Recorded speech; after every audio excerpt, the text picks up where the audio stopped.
Dhaka college online ক্লাসে সবাইকে স্বাগত জানাচ্ছি। আমি অনলাইন ক্লাসে স্বাগত জানাচ্ছি। বর্তমানে চলছে শরৎকাল। শরৎকালের খুব প্রিয় একটি ফুল, সেটি হচ্ছে শিউলি ফুল। শিউলি ফুলের শুভেচ্ছা জানিয়ে আজকের অনলাইন ক্লাসে যারা দেখছেন এবং আমার প্রিয় ছাত্ররা, তোমাদের সবাইকে আমি সুস্বাগত জানাচ্ছি। আজকের ক্লাসটি বরাবরের মতোই একাদশ শ্রেণীর জন্য, একাদশ শ্রেণীর মানবিক ও ব্যবসায় শিক্ষা শাখার ছাত্রদের জন্য। এই বরাবরের মতোই আমি অর্থনীতি দ্বিতীয় পত্র পড়াই। অর্থনীতি দ্বিতীয় পত্রের দশম অধ্যায় নিয়ে আমরা আলোচনা করছিলাম। দশম অধ্যায়টির নাম হচ্ছে উন্নয়ন পরিকল্পনা। উন্নয়ন পরিকল্পনার আগে একটি ক্লাস তোমাদের হয়েছে, ওই ক্লাসে উন্নয়ন পরিকল্পনার বিস্তারিত ব্যাখ্যা করা হয়েছে। এখন আমরা আজকে নতুন একটা টপিক নিয়ে আলোচনা করব। তো শুরুতেই আমি আমার পরিচয় জানিয়ে দিই। আমি হচ্ছি পল্লবী দে, প্রভাষক, অর্থনীতি বিভাগ, ঢাকা কলেজ, ঢাকা। আমার স্লাইডে আমার মেইল অ্যাড্রেস আছে। তোমরা কোথাও কোনো বুঝতে কোনো অসুবিধা হলে বা তোমাদের কোনো কোয়ারি থাকলে তোমরা আমাকে এই মেইল অ্যাড্রেসে তোমাদের কোনো প্রশ্ন জানা থাকলে সেটি জানিয়ে দিবে, আমি আনসার দিতে চেষ্টা করব। প্রিয় ছাত্ররা, তাহলে আমরা চলে যাই আমাদের ক্লাসে। আমাদের আজকের টপিক হলো বা আজকের পাঠের বিষয়বস্তু ষষ্ঠ পঞ্চবার্ষিকী পরিকল্পনা এবং সপ্তম পঞ্চবার্ষিকী পরিকল্পনা। প্রিয় ছাত্ররা, তোমরা পঞ্চবার্ষিকী পরিকল্পনা কি আমি গত ক্লাসে তোমাদেরকে বোঝানোর চেষ্টা করেছি। যে কোনো দেশের সরকার একটি দেশের বিভিন্ন দিকে কাঠামোগত উন্নয়ন বলো বা বিভিন্ন দিকের উন্নয়ন সাধন করার জন্য নির্দিষ্ট সময়ের প্রেক্ষিতে কিছু পরিকল্পনা গ্রহণ করে। এই পরিকল্পনাগুলোকেই আবার বিভিন্ন ভাগে ভাগ করা হয়, সেটা সময়ের ভিত্তিতে বা কার্যপরিধির ভিত্তিতে। সময়ের ভিত্তিতে যখন 5 বছর মেয়াদী পরিকল্পনা গ্রহণ করা হয় সেটাকে বলা হয় পঞ্চবার্ষিকী পরিকল্পনা। এখন পঞ্চবার্ষিকী পরিকল্পনার আজকের টপিক হচ্ছে ষষ্ঠ পঞ্চবার্ষিকী আর সপ্তম পঞ্চবার্ষিকী পরিকল্পনা। প্রিয় ছাত্ররা, এই পঞ্চবার্ষিকী পরিকল্পনার ইতিমধ্যে যে পরিকল্পনাগুলো বাস্তবায়ন হয়েছে সেগুলোর নাম তোমাদের সামনে তুলে ধরব। আমাদের দেশ স্বাধীন হওয়ার পর থেকে আজ পর্যন্ত কতগুলো পরিকল্পনা হাতে নেওয়া হয়েছে আমরা পরবর্তী স্লাইডে দেখব। তাহলে বাংলাদেশে গৃহীত পরিকল্পনা সমূহ দেখো। প্রথম পঞ্চবার্ষিকী পরিকল্পনা 1973 থেকে 1978 সালে। দেশ স্বাধীন হওয়ার পরপরই ভঙ্গুর অর্থনীতিকে পুনর্গঠন করার জন্য একটি বছর সময় লেগেছে। এরপরেই এই অর্থনীতিকে অর্গানাইজড করার জন্য বিভিন্ন পরিকল্পনা গ্রহণ করা হয়। প্রথম পরিকল্পনা হয় 1973 সালে। 1973 থেকে 78 প্রথম পঞ্চবার্ষিকী পরিকল্পনা।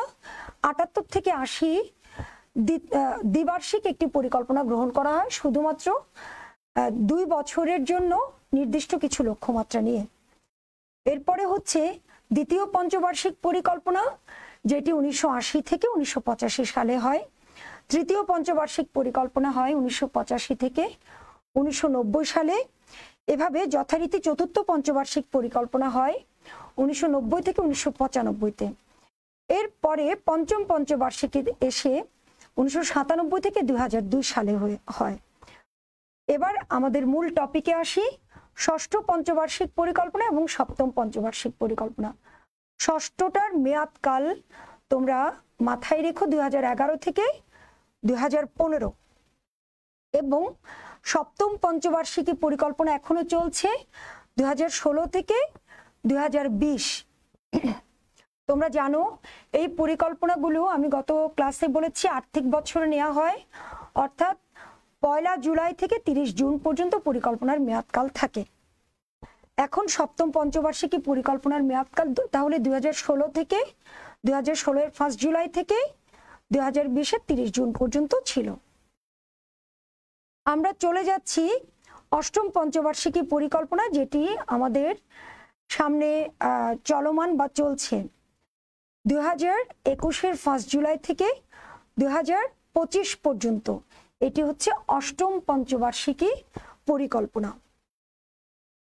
প্রিয় ছাত্ররা, আমরা এখন চলে যাব অর্থনীতির কিছু গুরুত্বপূর্ণ বা এই পরিকল্পনার সাথে সম্পৃক্ত কিছু গুরুত্বপূর্ণ টপিকের সাথে, যেমন আজকের পাঠের সাথে সংশ্লিষ্ট কিছু বিষয় বা টপিক হচ্ছে রূপকল্প 2021, এসডিজি বা সাস্টেনেবল ডেভেলপমেন্ট গোল এবং রূপকল্প 2041 বা 2041। এই তিনটি টপিক সম্পর্কে জানা থাকলেই তোমরা আজকের পাঠটি বুঝতে তোমাদের জন্য সহজ হবে। তো আমরা চলে যাই রূপকল্প 2021 বা আমরা বলি ভিশন 2021। এটি কি? তোমরা জানো রূপকল্প 2021 হলো বাংলাদেশের অর্থনৈতিক এবং সামাজিক অগ্রগতি সংশ্লিষ্ট অগ্রাধিকার প্রাপ্ত জাতীয় লক্ষ্যমাত্রা অর্জনের জন্য বিভিন্ন পরিকল্পনা ও বিভিন্ন কর্মপর্যায়, অর্থাৎ কিছু পরিকল্পনা কিছু কর্মপর্যায়কে এভাবে ভাগ করা হয়েছে যেটি অর্থনৈতিক এবং সামাজিক অগ্রগতি সাধিত হবে, যার মাধ্যমে এটির একটি গুরুত্বপূর্ণ লক্ষ্যমাত্রা হলো ডিজিটাল বাংলাদেশ বিনির্মাণ। কি বললাম? ডিজিটাল বাংলাদেশ বিনির্মাণ। এখন ডিজিটাল বাংলাদেশ বিনির্মাণের বেশ সুফল তোমরা কিন্তু ভোগ করছো। বর্তমান জেনারেশন ডিজিটাল বাংলাদেশের সুফল খুব ভালোভাবে ভোগ করছো। দেখো, এই লক্ষ্যে বাংলাদেশ সরকার উচ্চ প্রযুক্তির 3G এবং 4G সুবিধা সম্বলিত ইন্টারনেট এবং ব্রডব্যান্ডের মাধ্যমে ইন্টারনেটের সুবিধা সকলের কাছে পৌঁছে দেওয়ার জন্য কাজ করে যাচ্ছে। তাহলে তোমরা বুঝতে পারছো ডিজিটাল বাংলাদেশ বিনির্মাণের বেশ কিছু সুবিধার মধ্যে একটি হচ্ছে 3G এবং 4G ইন্টারনেট সুবিধা, যেটা তোমরা হরহামেশাই ভোগ করছো। ডিজিটাল বাংলাদেশের দেখো একটি ছবি দেখাচ্ছি। গ্রামে বসে বাবা মেয়ে বিদেশে কারোর সাথে কথা বলছে ল্যাপটপে বা ট্যাব ব্যবহার করে।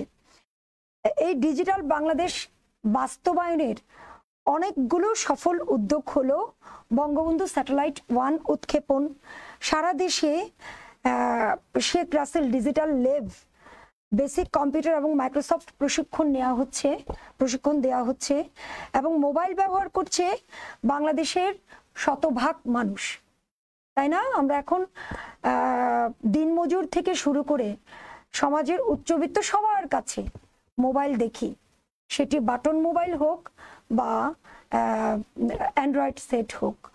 তো মোবাইল ব্যবহার করছে শতভাগ মানুষ। এটি ডিজিটাল বাংলাদেশের একটি প্রথম ধাপ বলতে পারো। 53% মানুষ ইন্টারনেট ব্যবহার করছে। তাহলে গ্রামেও আমাদের ইন্টারনেট সুবিধা এখন হরহামেশাই আছে।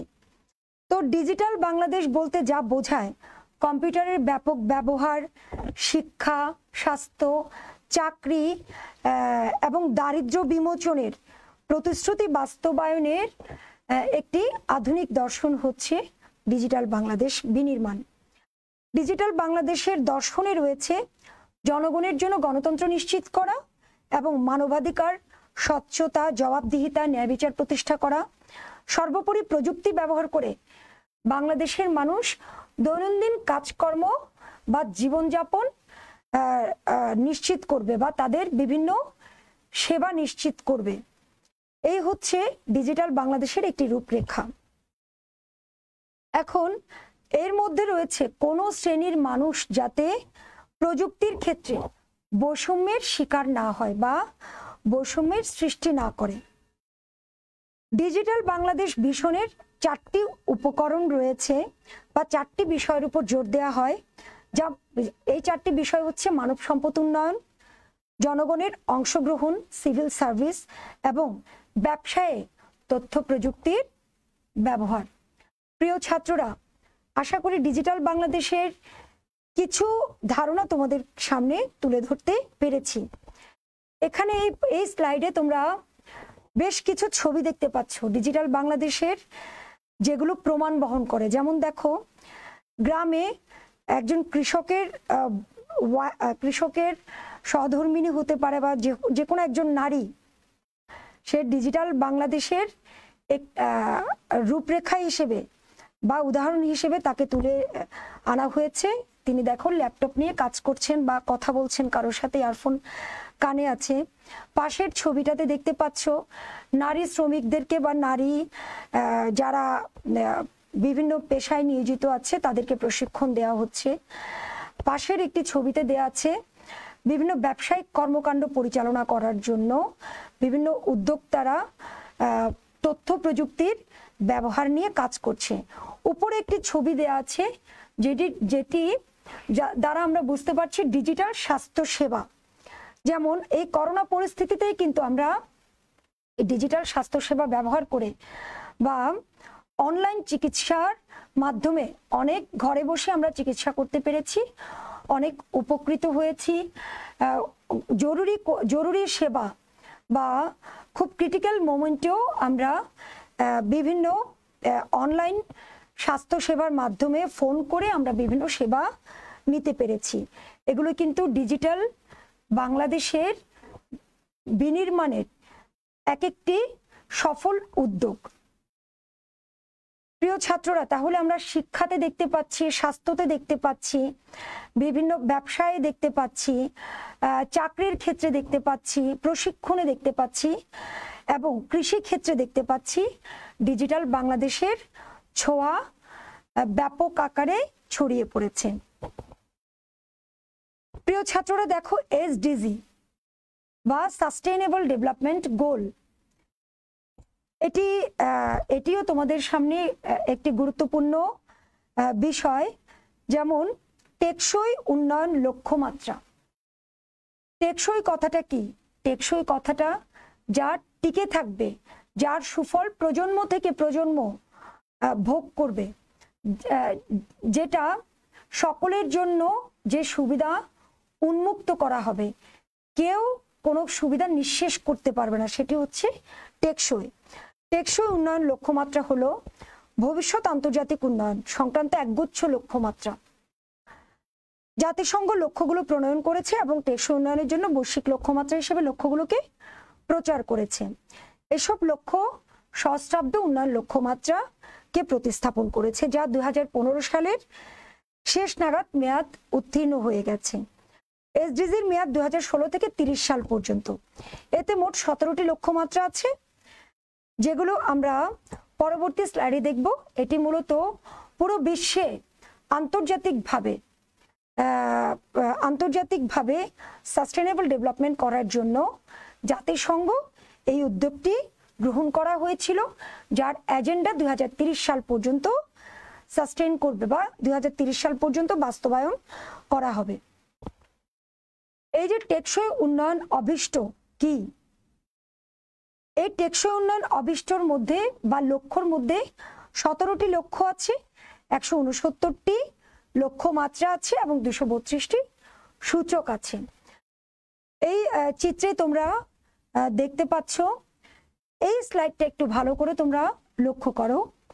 এখানে টেকসই উন্নয়ন অভিষ্ট লক্ষ্যমাত্রা প্রথম পার্টে দেয়া আছে 1 থেকে 3 পর্যন্ত।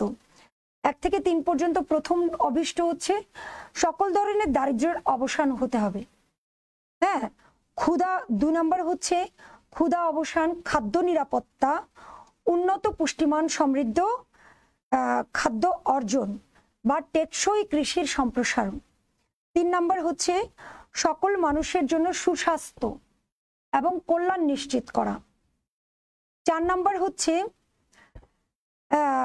সমতা ভিত্তিক বা কোনো জেন্ডার ডিসক্রিমিনেশন হবে না এরকম ভাবে শিক্ষার নিশ্চিতকরণ, শিক্ষার সুবিধা নিশ্চিতকরণ এবং লাইফ লং লার্নিংকে অ্যাচিভ করা বা জীবনব্যাপী শিক্ষার সুযোগ বৃদ্ধি করা।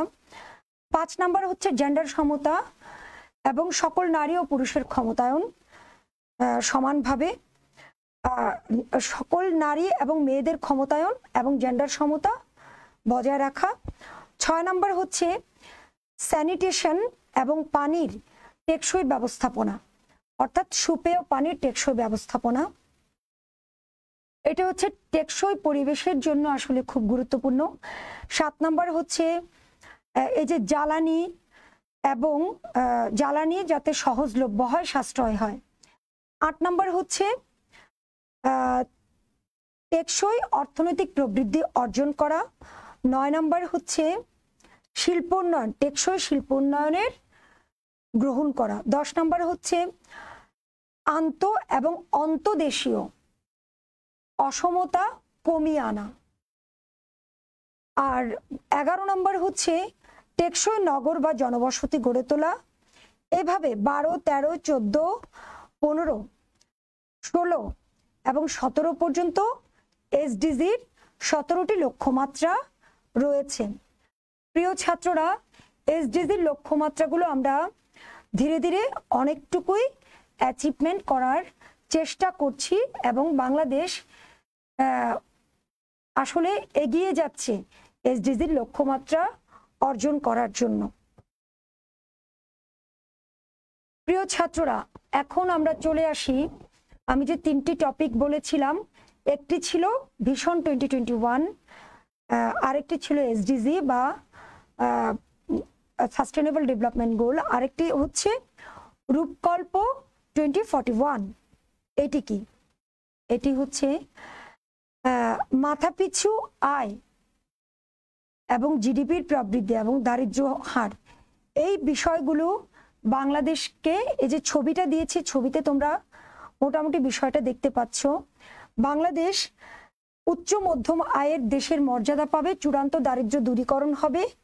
এই লক্ষ্যে বর্তমান আমাদের মাননীয় প্রধানমন্ত্রী শেখ হাসিনা প্রদত্ত এবং জাতীয় অর্থনৈতিক কাউন্সিল প্রণীত গণপ্রজাতন্ত্রী বাংলাদেশ সরকারের সামাজিক অবস্থানকে আরো উন্নয়নের দিকে নিয়ে যাওয়ার জন্য তৈরি করা হয়েছে ভিশন 2041।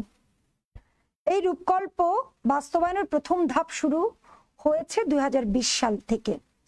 2020 সাল থেকে 8ম পঞ্চবার্ষিকী পরিকল্পনার মাধ্যমে এই পরিকল্পনায় প্রবৃদ্ধি অন্তত 9% অব্যাহত রাখার বিষয়ে প্রাধান্য দেওয়া হয়। আর তোমরা জেনেছো চতুর্থ শিল্প বিপ্লব সম্পর্কে।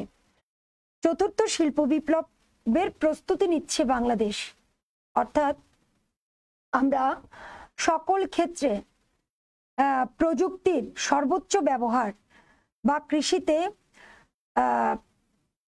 ফোর্থ একটি প্রযুক্তি, সেটা রোবট বলতে পারো, সেটিকে কাজে লাগিয়ে কিভাবে চতুর্থ শিল্প প্রচুর কাজ করা যাবে, অল্প সময়ে প্রচুর উৎপাদন করা যাবে, এই চতুর্থ শিল্প বিপ্লবের প্রস্তুতি নিচ্ছে বাংলাদেশ। এটি বাস্তবায়নের জন্য প্রথম পরিকল্পনা হলো 8ম পঞ্চবার্ষিকী পরিকল্পনা, যেটি 2021 থেকে 25 সালের মধ্যে সম্পন্ন হবে। দারিদ্র্য শূন্যে নামিয়ে আনা, ক্ষুধামুক্ত বাংলাদেশ করা, সাশ্রয়ী বিদ্যুৎ এবং জ্বালানি সুবিধা দেয়া, বৈষম্য হ্রাস করা, শিক্ষা স্বাস্থ্যের গুণগত মান বৃদ্ধি করা, এরকম এসডিজির 17টি চ্যালেঞ্জ মোকাবেলা করে বাংলাদেশ রূপকল্প 2041 বাস্তবায়নের দিকে অগ্রসর হবে। এই দেখো 2021 বাস্তবায়নের একটি সময়সীমা 2021 থেকে 2041। আমি গত ক্লাসে তোমাদেরকে প্রেক্ষিত পরিকল্পনা সম্পর্কে বলেছিলাম। প্রেক্ষিত পরিকল্পনা হচ্ছে যেটি 10 বছর থেকে 25 বছর পর্যন্ত গ্রহণ করা হয়। এটি একটি দীর্ঘমেয়াদী পরিকল্পনা। এই পরিকল্পনা বাস্তবায়নে দেখো অলরেডি বেশ কিছু প্রতিবেদন তৈরি করা হয়েছে। তার মধ্যে বাংলাদেশের প্রেক্ষিত পরিকল্পনা 2021-41 এবং টেকসই উন্নয়ন অভীষ্ট প্রতিবেদন 2020, এগুলোর মোড়ক উন্মোচন করেছেন আমাদের মাননীয় প্রধানমন্ত্রী। তাহলে এর মাধ্যমে আমরা কি জানতে পেরেছি প্রিয় ছাত্ররা?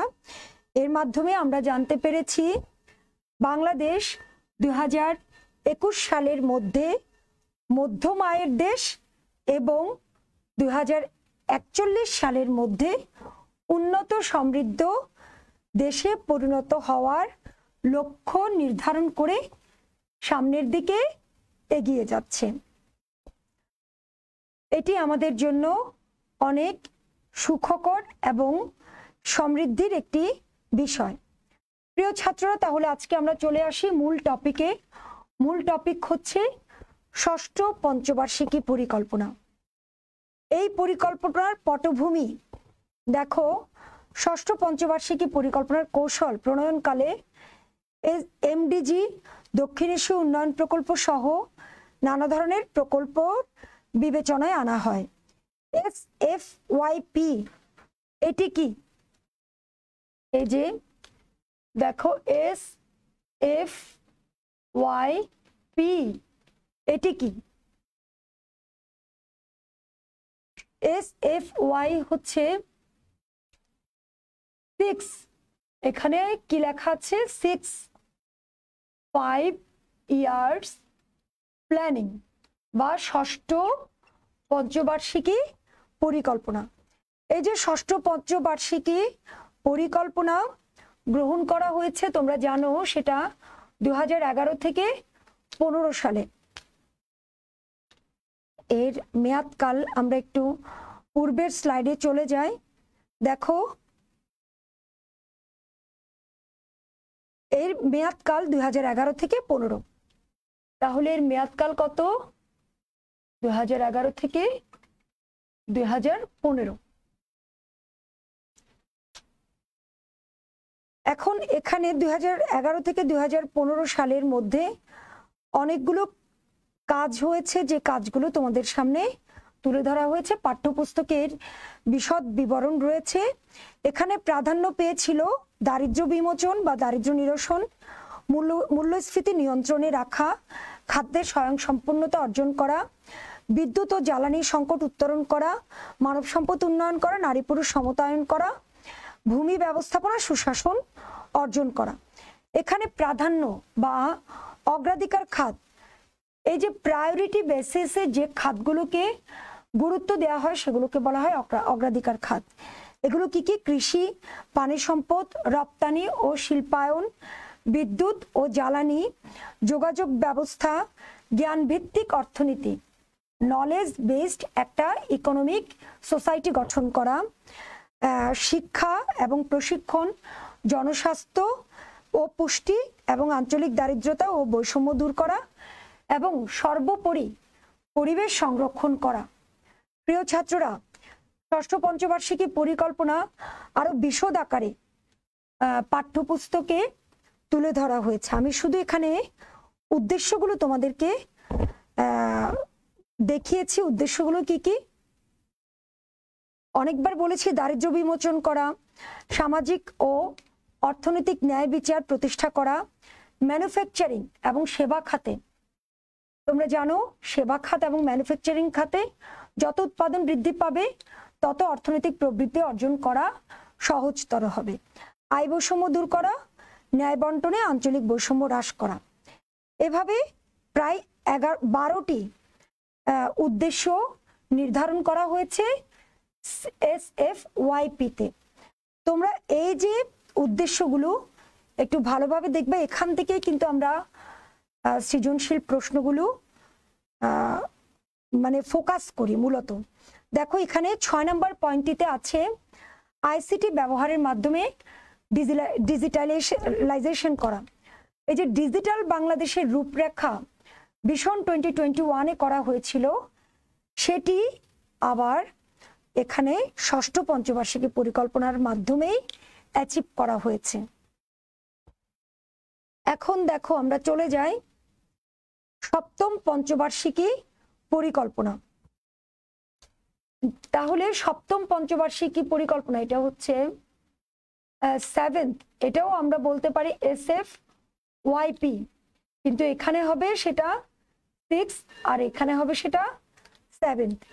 এই সপ্তম পঞ্চবার্ষিকী পরিকল্পনা হচ্ছে 2016 থেকে 2020 সাল এই পরিকল্পনার মেয়াদকাল ছিল।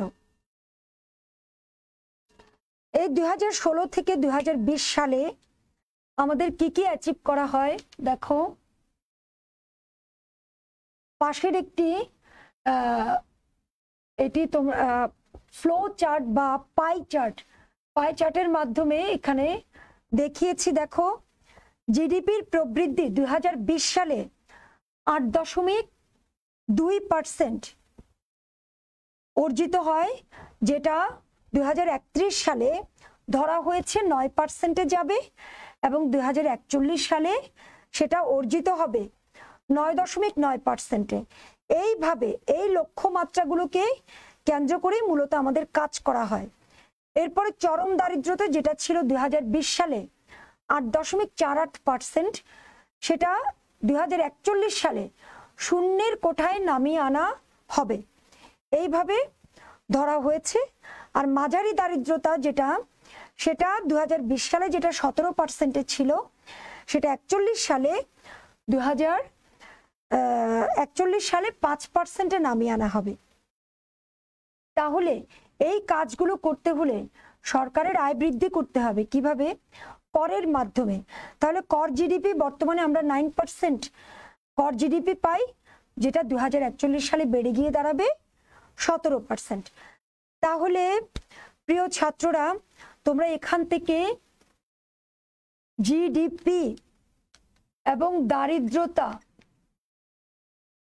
এবং ট্যাক্স, এই যে বিষয়গুলো 2020 এবং 41-এ একটা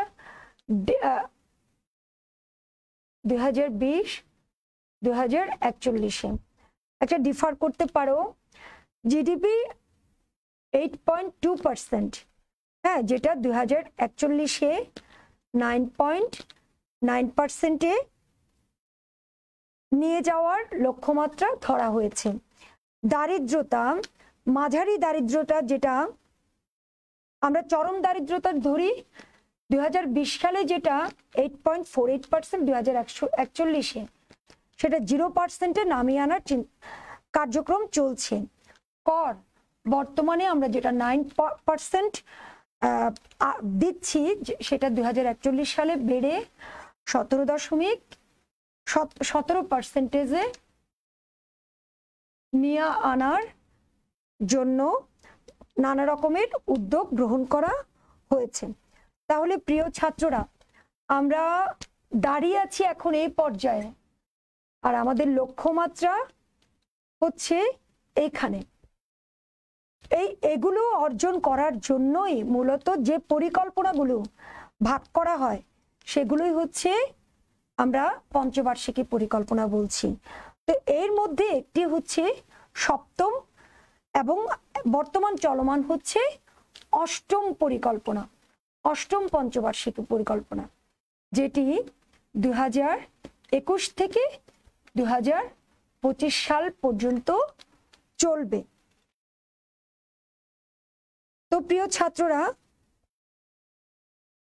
এখন আমরা সপ্তম পঞ্চবার্ষিকী পরিকল্পনার যে লক্ষ্যমাত্রা আছে, আমি একটু বোর্ডটা মুছে দিই। এই লক্ষ্যমাত্রাটা খুব পয়েন্ট আকারে জাস্ট আমি তোমাদেরকে একটু তুলে ধরছি। দেখো,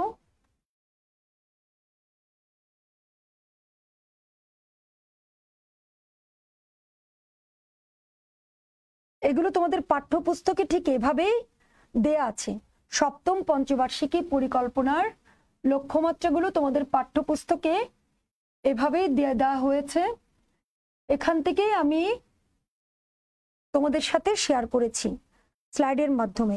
দেখো, এখানে যে লক্ষ্যমাত্রাগুলো, প্রথমটা হচ্ছে আয় ও দারিদ্র্য, এরপর হচ্ছে খাতওয়ারি উন্নয়ন, এরপরে মৎস্য উন্নয়ন, কৃষি উন্নয়ন, এইভাবে মানব সম্পদ উন্নয়ন, এভাবে অনেকগুলো পয়েন্ট তুলে ধরা হয়েছে। এবং সর্বশেষের যে পয়েন্টটা, সেটা হচ্ছে আইসিটি উন্নয়ন। প্রিয় ছাত্ররা, এই যে আইসিটি উন্নয়ন বা 2007 পঞ্চবার্ষিকী পরিকল্পনার যে লক্ষ্যমাত্রাগুলো ধরা হয়েছে, এখান থেকে আমরা তোমাদেরকে দিতে পারি যে আইসিটি উন্নয়নের একটি গুরুত্বপূর্ণ পয়েন্ট হচ্ছে সকল প্রাথমিক স্কুলে অন্ততপক্ষে একটি করে এবং সকল মাধ্যমিক স্কুলে অন্তত পক্ষে 3টি করে মাল্টিমিডিয়া সুবিধাযুক্ত ক্লাসরুম থাকতে হবে। প্রাথমিক স্কুলের 30% এবং মাধ্যমিক স্কুলের 100% স্কুলে আইসিটি ল্যাবরেটরি গড়ে তোলা হবে। তাহলে এই কাজটা কোথাকার? সপ্তম পঞ্চবার্ষিকী পরিকল্পনার, হ্যাঁ, যেটা আমাদের 2020 সালে শেষ হয়েছে। তাহলে আমরা কি সেটা অর্জন করতে পেরেছি? এই যে সকল মাধ্যমিক স্কুলগুলোতে 3টি করে মাল্টিমিডিয়া ক্লাসরুম, প্রাথমিক স্কুলগুলোতে 1টি করে, আমরা কি সেটা অর্জন করতে পেরেছি? এই লক্ষ্যমাত্রাগুলো অর্জন করতে পারলেই আমাদের ভিশন 2041 অর্জন সম্ভব হবে। প্রিয় ছাত্ররা, এখানে আরেকটি বিষয় আছে, পরিবেশগত টেকসই উন্নয়ন। পরিবেশগত টেকসই উন্নয়নের একটি পয়েন্ট আমরা ধরে নিতে পারি, ঢাকা এবং অন্যান্য বড় নগরগুলোতে বায়ুর মান উন্নয়ন করতে হবে এবং বিশুদ্ধ বায়ু আইন প্রণয়ন করতে হবে। এই যে ঢাকা এবং যে বড় বড় নগরগুলো আছে, তোমরা জানো শিল্পায়ন যত দ্রুত বৃদ্ধি পাচ্ছে বায়ু দূষণ তত বেড়ে যাচ্ছে। তাহলে সপ্তম পঞ্চবার্ষিকী পরিকল্পনায় একটি লক্ষ্যমাত্রা ধরা হয়েছিল, ঢাকা এবং তার আশেপাশের বড় নগরগুলোতে বিশুদ্ধ বায়ু আইন প্রণয়ন করতে হবে। বায়ু আইন প্রণয়ন হয়েছে এবং তার কার্যকারিতা কতটুকু, সে কার্যকারিতাই আমরা যদি সফলভাবে কার্যকর করতে পারি তাহলে আমাদের ভিশন 2041 অর্জন করা সম্ভব হবে। তাহলে এই যে এই পয়েন্টগুলো তুলে দিয়েই আমরা সৃজনশীল যে কোনো প্রশ্ন তোমাদের সামনে তুলে ধরতে পারি। তখন যদি এই পয়েন্টের সাথে মিল থাকে তোমরা তখন বলবে এটি সপ্তম পঞ্চবার্ষিকী পরিকল্পনার লক্ষ্যমাত্রার অংশ। প্রিয় ছাত্ররা, আমরা এখন দেখব, আমরা ক্লাসের প্রায় শেষের দিকে চলে এসেছি, আমরা এখন দেখব বাংলাদেশের কি কি অর্জন হয়েছে। আমি একটু তোমাদের সামনে বাংলাদেশের অর্জনটা তুলে ধরছি। বাংলাদেশের উন্নয়ন অগ্রযাত্রায় বাংলাদেশের জন্ম হয়েছে 1971 সালে 16ই ডিসেম্বর। আমরা একটি বিজয়ের মাধ্যমে আমরা একটি দেশ পেয়েছি, স্বাধীন সার্বভৌম। এই 50 বছর বা 50 বছরের কম সময়ের মধ্যে আমরা কিভাবে বাংলাদেশ দ্রুত গতি সম্পন্ন বঙ্গবন্ধু স্যাটেলাইট 1 উৎক্ষেপণের মতো সফলতা দেখাতে পেরেছে, উঠে এসেছে আমাদের জাতির পিতার স্বপ্ন সফল হয়েছে। যুদ্ধবিধ্বস্ত একটি দেশ পরিণত হতে যাচ্ছে সোনার বাংলায়। আমাদের দেশ একটি বর্তমান প্রধানমন্ত্রীর গতিশীল নেতৃত্বে দেখো স্বাস্থ্য, লিঙ্গ সমতা, কৃষি, দারিদ্র্য সীমা হ্রাস করা, গড়ায়ু বৃদ্ধি করা, রপ্তানিমুখী শিল্পায়ন করা, 100টি বিশেষ অর্থনৈতিক অঞ্চল করা, পোশাক শিল্প, ঔষধ শিল্প, রপ্তানি আয় বৃদ্ধি সহ নানা অর্থনৈতিক সূচকে এগিয়ে যাওয়া। আরো বড় বড় সফলতা হচ্ছে পদ্মা সেতু প্রকল্প, রূপপুর পারমাণবিক বিদ্যুৎ কেন্দ্র, পায়রা গভীর সমুদ্র বন্দর এবং ঢাকার মেট্রো রেল সহ দেশের বড় বড় মেগা প্রকল্পগুলো। এই হচ্ছে আমাদের 50 বছরের আমাদের অর্জন। প্রিয় ছাত্ররা, আশা করি আমাদের অর্জনগুলো তোমাদের সামনে তুলে ধরতে পেরে আমার নিজেরও অনেক ভালো লাগছে। আশা করি তোমরাও আসলে অনেক জানতে পেরেছো। তো আজকের ক্লাস আমার এই পর্যন্তই। প্রিয় ছাত্ররা, আজকের ক্লাসে যদিও এটি থিওরিটিক্যাল একটি ক্লাস, তোমরা বইয়ের সাপোর্ট নিয়ে, পাঠ্য বইয়ের সাপোর্ট নিয়ে একটু অধ্যয়ন করতে থাকলে তোমরা ভালো করতে পারবে। ষষ্ঠ পঞ্চবার্ষিকী পরিকল্পনা, সপ্তম পঞ্চবার্ষিকী পরিকল্পনার সাথে আমি এসডিজি রূপকল্প 2021, রূপকল্প 2041 তোমাদের সামনে তুলে ধরার চেষ্টা করেছি। কতটুকু বুঝতে পেরেছো আসলে আমি জানি না, তোমরা কমেন্ট করলে আমরা বুঝতে পারবো আসলে ক্লাসগুলো কতটুকু তোমরা বুঝতে পারছো। তো সবাইকে ক্লাসটি দেখার জন্য আন্তরিকভাবে ধন্যবাদ জানাই এবং শরৎকালের আবার কাশফুলের শুভেচ্ছা জানিয়ে সবাইকে